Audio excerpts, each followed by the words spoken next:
నమస్తే. శ్రీధర్ టీవీకి స్వాగతం. నవంబర్ 19న మెన్స్ డే అంటే మగవాళ్ళ రోజు, మగవాళ్ళ దినోత్సవం. అది అబ్బాయిలకు కూడా చెందుతుంది, మగ పిల్లలకు కూడా చెందుతుంది. ఉమెన్స్ డే ఉన్నట్టు మెన్స్ డే ఉండడం ఏమిటి అని చాలా మందికి ఆశ్చర్యం కలగొచ్చు.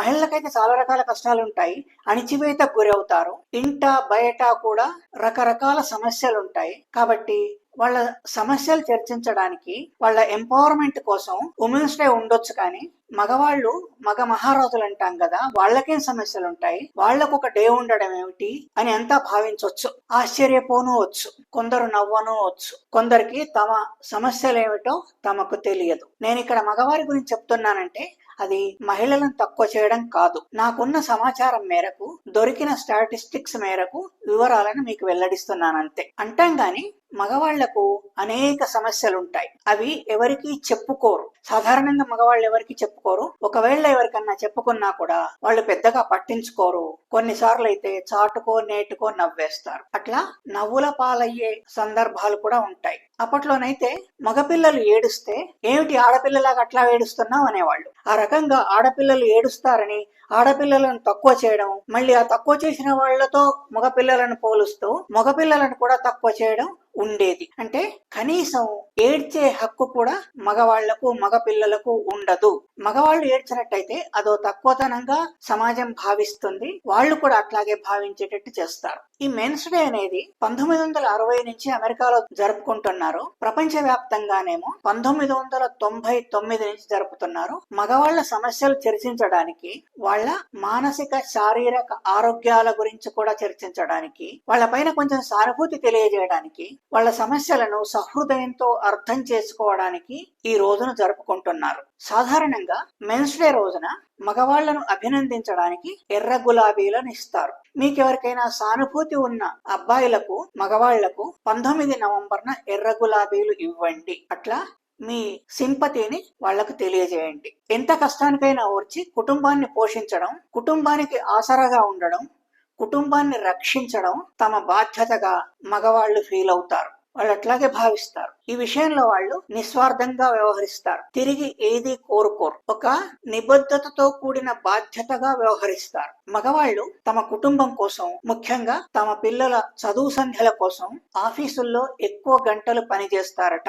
మగవాళ్ల ప్రేమలో గాఢత ఎక్కువ ఉంటుందట. ప్రేమిస్తే అది నిస్వార్థమైన ప్రేమనే. అంటే నేను ప్రేమోన్మాదుల గురించి, దొంగ ప్రేమికుల గురించి మాట్లాడట్లేదు. సమాజంలో అన్ని రకాల వాళ్ళు ఉంటారు. మగవాళ్ళు అనేక రకాలైన ఒత్తిడులకు గురవుతుంటారట. మానసిక ఒత్తిళ్లు ఇంట బయట ఆఫీసులోను సాధారణంగా చాలా పనులు వాళ్లే చేయాల్సి ఉంటుంది. ఈ ఒత్తిళ్లన్నీ కూడా నిశ్శబ్దంగా తమ బాధ్యతగా భరిస్తారట. మీకు విషయం తెలుసా, పనిచేస్తున్న ప్రదేశాల్లో 89% చనిపోతున్నది మగవాళ్లే. అంటే మైన్స్ లో కానీ, పోలీసు విభాగాల్లో కానీ, మిలిటరీలో కానీ, ఇలాంటి ఇతర పనులు చేస్తున్న వాళ్ళు కూడా ఈ కోవలోకి వస్తారు. 93% రోడ్డు ప్రమాదాల్లో చనిపోతున్నది కూడా మగవాళ్లే. మరో భయంకరమైన విషయం ఏంటంటే 73% మగవాళ్లు ఆత్మహత్యకు పాల్పడుతున్నారు. సహజంగా మగవాళ్లు మహిళల కన్నా 5 నుంచి 10 సంవత్సరాల వరకు తక్కువ బతుకుతారు. అన్ని జంతువుల్లో కూడా అంతే. మగవాళ్ల లైఫ్ స్పాన్ కాస్త తక్కువగా ఉంటుంది. భర్తను కోల్పోయిన భార్య కన్నా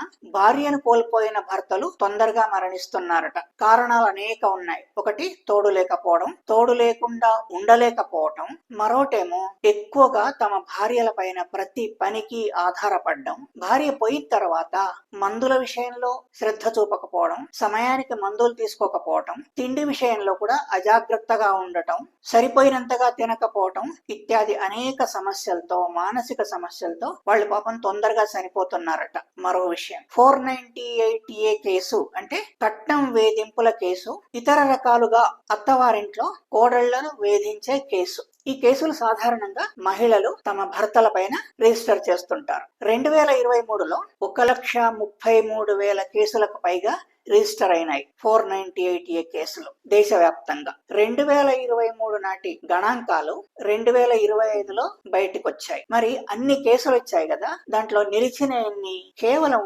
13 నుంచి 15% వరకే కేసులు నిలిచాయి. అంటే నిజమైన కేసులు. మిగతావన్నీ తప్పుడు కేసులు, కోపంతో పెట్టిన కేసులు, పగతో పెట్టిన కేసులేనట. ఈ కేసుల్లో భర్తపై మాత్రమే కేసులుండవు, భర్తను మాత్రమే అరెస్ట్ చేయరు, అత్తమామలను, ఆడపడుచులను, కొన్ని చోట్ల తోడికోడళ్లను కూడా అరెస్ట్ చేస్తారు. అట్లా అరెస్ట్ అయిన వాళ్ల సంఖ్య కేసుల కన్నా 5 రెట్లు ఎక్కువ ఉంది. దాదాపు 85% దాకా తప్పుడు కేసులే. ఓకే, కష్టం కలిగింది, కేసులు పెట్టారు. కొన్నిసార్లు తొందరపడి కూడా కేసులు పెడుతున్నారట, వెనక ముందు ఆలోచించకుండా. దీంతో సఫరింగ్ ఎంత ఉంటుంది?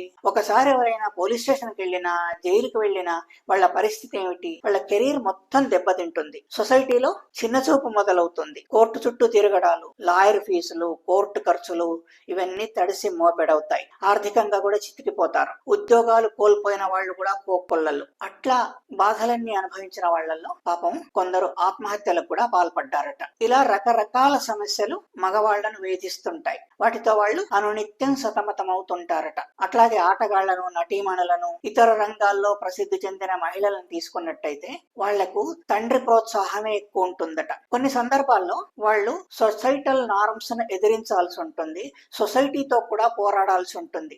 ఏమిటి, నీ కూతురును పెళ్లి పెటాకులు చేయవా, అట్లా ఆటలకు పంపిస్తావా, మగవాళ్లతో ఆటలేమిటి, ఆ డ్రెస్సులు ఏమిటి, ఇలాంటి మాటలన్నీ చుట్టూ ఉన్న వాళ్ళు, బంధువులు మాట్లాడుతుంటారు. వాటినన్నిటిని కూడా తండ్రులే భరించి తమ కూతుళ్లకు పూర్తి మద్దతునిస్తారట. అట్లా వాళ్ళని స్టార్స్ తయారు చేస్తారు. అట్లా వాళ్ళ వెనక ఉండేది కూడా ఎక్కువగా తండ్రులే, అంటే మగవాళ్లేనట. ఈ ఒక్కరోజైనా మగవాళ్ల పట్ల కాస్త సానుభూతి కురిపించి వాళ్ళ నిజమైన సమస్యలను, వాళ్ళ కష్ట సుఖాలను అర్థం చేసుకుంటే బాగుంటుంది. అట్లా చేసుకుంటారు అందరూ అని కోరుకుందాం. అదే వారికి ఎంతో ఇచ్చినట్టు. ఈ వీడియో సొంతం చూసినందుకు ధన్యవాదాలు. మన ఈ ఛానల్ను తప్పనిసరిగా సబ్స్క్రైబ్ చేయండి. అట్లాగే లైక్ పెట్టడం మర్చిపోవద్దు. మీ అభిప్రాయాన్ని కూడా నిర్మోహమాటంగా రాయండి. మరోసారి ధన్యవాదాలు.